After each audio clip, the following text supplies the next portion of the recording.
Late into the PlayStation 2's lifespan came an onslaught of titles that are still talked about today. From hardware crunchers like God of War and Final Fantasy XII, to unique offerings like Okami and Shadow of Colossus, Persona 4 would sit up as one of 2008's best releases for the console, improving on the mechanics offered in Persona 3 and offering a fun cast of characters. ATLUS would spin off this particular game for the next several years. One of them would be Persona 4 Golden, an expanded release of the original game exclusively for the PlayStation Vita before being later ported to PC and now on the Xbox platform.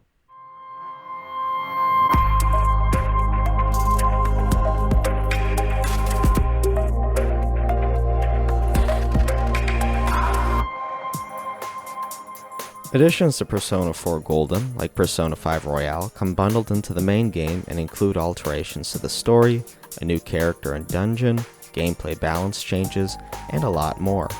This version of the game is the definitive version of Persona 4, which I already considered a fantastic game in its own right.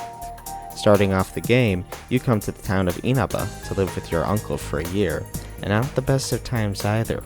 A series of murders have been rocking this little town, and you find yourself smack dab in the middle of all of it when you find a whole nother world behind the confines of a TV. Clear the goop off the change channel button, cause you're gonna need it. Persona 4 Golden, like other games in the series, are part life simulation and turn-based dungeon crawlers. What players do in the former will impact the latter, such as forging bonds with the locals and your party members to strengthen yourself and better outcomes of getting stronger personas to do battle with. The core of this turn-based game is to build yourself an array of personas to protect yourself against and exploit the Shadow's weaknesses, the enemies you'll be running into a lot. Do that and you'll get free turns, because letting the enemy have their turn can mean a total party wipe. You can't just forge bonds willy-nilly either, because you are on the clock. Between school life, self-improvement sessions, and mandatory story beats, you'll need to plan out how you go about your days if you want to see the stories of your favorite characters or better yourself for future battles. This is also a primary way to level up your social stat, which will allow you to do particular actions or meet up with said specific people under certain conditions. It's also important that you need to complete the main scenario in time, by saving the person from the midnight channel for reasons you'll need to see for yourself. You'll have the opportunity to explore alternative endings as well, so keep an eye out for potential junctions. The dungeon crawling is done by entering the world of the TV, where whoever is starring in the midnight channel molds the dungeon to their desires and, most importantly, who they really are but keep repressed. These locations are more personal than the floors found in Persona 3's Tartarus, as they reflect the person stuck within, but floors are still randomized unlike Persona 5's palaces.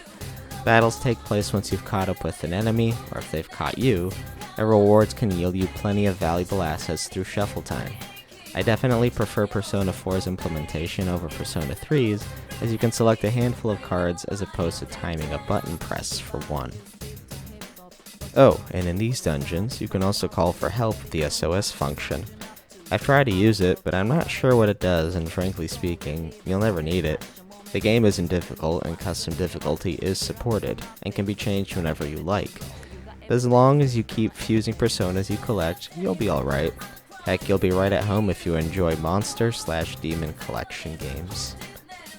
As I alluded earlier, Persona 4's main shtick is taking characters with desires and frustrations they are embarrassed of, and puts them on full display. As you progress through the game's story, you'll learn more about the dinky little town of Inaba and its residents, and you'll likely enjoy their plights and sympathize with them. Learning about the Midnight Channel with a colorful cast of characters is really fun, and even if I feel that Golden's additional character, Marie, and her dungeons aren't worth the effort to get into, the setting is still very comfortable, and I just love that backwater town feeling that oozes out of Inaba and its residents.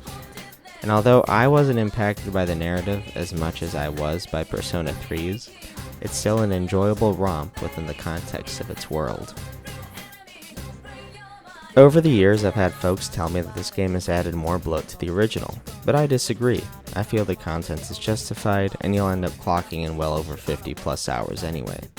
You'll find the mystery intriguing, but if you don't, you'll have plenty of interactions between party members and townspeople to keep you interested. And if that doesn't interest you, the gameplay loop of dungeon crawling, persona collecting and fusing, and weakness exploitation, as well as fun boss fights, will keep you coming back. Especially when all this is accompanied by Meguro Shoji's energetic and fast-paced pop score. Nearly 15 years later, and it's still a treat to listen to. It's also worth mentioning that you can now choose between English and Japanese voice acting, which as far as I'm aware wasn't available on the original Vita release. The game also hits a smooth 60 frames per second and beyond, and visuals are significantly sharper than they were on handheld.